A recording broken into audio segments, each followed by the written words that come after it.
नमस्कार दोस्तों, कैसे हैं आप सब। आप सभी को राधे राधे। जय कुंज बिहारी, जय श्री हरिदास।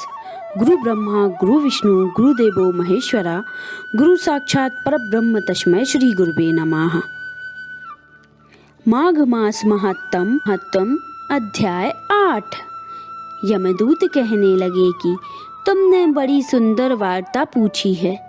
यद्यपि मैं पराधीन हूँ, फिर भी तुम्हारे स्नेहवश अपनी बुद्धि के अनुसार बताता हूँ।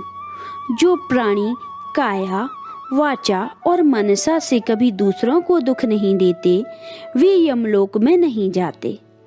हिंसा करने वाले वेद, यज्ञ, तप और दान से भी उत्तम गति को नहीं पाते।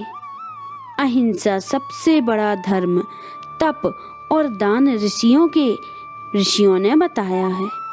जो मनुष्य जल या पृथ्वी पर रहने वाले जीवों को अपने भोजन के लिए मारते हैं, वे कालसूत्र नामक नरक में पड़ते हैं और वहां पर अपना मांस खाते हैं और रक्त पीप पान करते हैं तथा पीप की कीच में उसको कीड़े काटते हैं।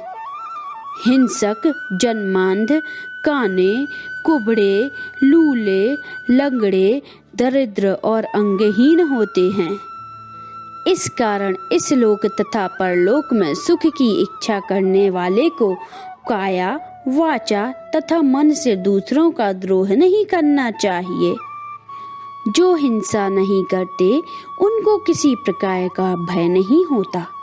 जिस तरह सीधे और टेढ़े दो प्रकार की बहने वाली नदियां समुद्र में मिल जाती हैं, वैसे ही सर्वधर्म अहिंसा में प्रवेश कर जाते हैं। ब्रह्मचारी, गृहस्थ, वानप्रस्थी तथा यति सभी अपने अपने धर्म का पालन करने और जितेंद्रिय रहने से ब्रह्मलोक को प्राप्त करते हैं। जो जलाशय आदि बनाते हैं और सदैव 5 यज्ञ करते हैं, वे यमपुरी में नहीं जाते। जो इंद्रियों के वशीभूत नहीं हैं, वेदवाणी और नित्य ही अग्नि अर्थात हवन आदि का पूजन करते हैं, वे स्वर्ग में जाते हैं। युद्ध भूमि में जो शूरवीर मर जाते हैं, वे सूर्य लोक को प्राप्त होते हैं।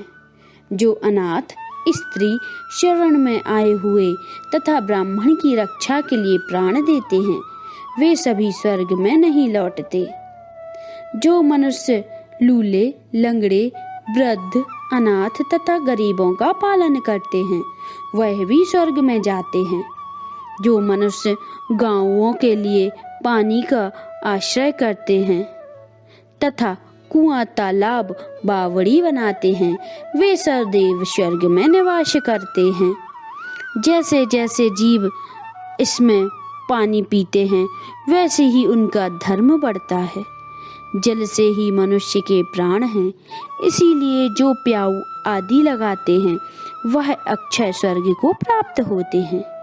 बड़े बड़े यज्ञ भी वह फल नहीं देते जो अधिक छाया वाले वृक्ष मार्ग में लगाने से देते हैं।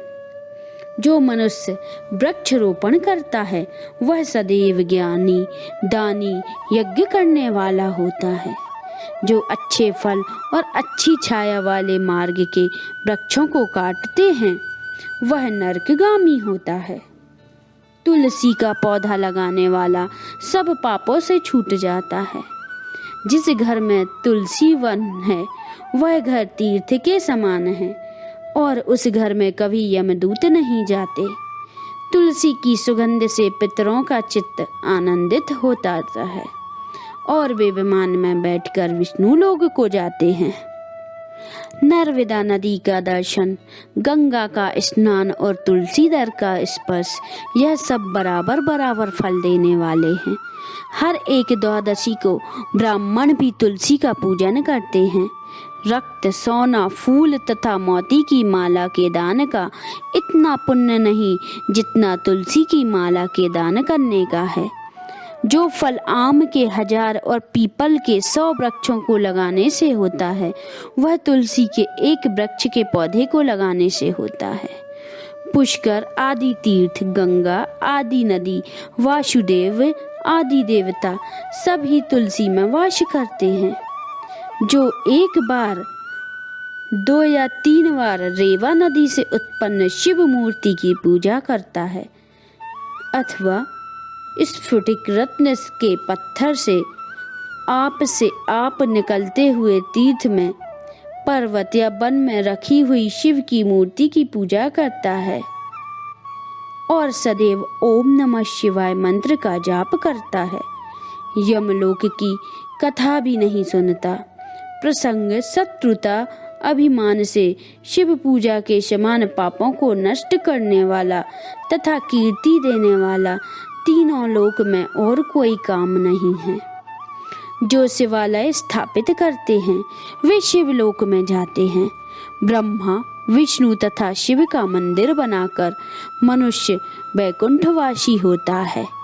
जो भगवान की पूजा के लिए फूलों का बाग लगाते हैं वे धन्य हैं। जो माता पिता, देवता तथा अतिथियों का सदैव पूजन करते हैं वे ब्रह्मलोक को प्राप्त होते हैं। इस प्रकार 8वां अध्याय समाप्त होता है। आगे की कथा का श्रवण हम 9वें अध्याय में करेंगे। श्रीमन नारायण नारायण हरि हरि, बचमन नारायण नारायण हरि हरि। बोलिए बांके बिहारी लाल की जय।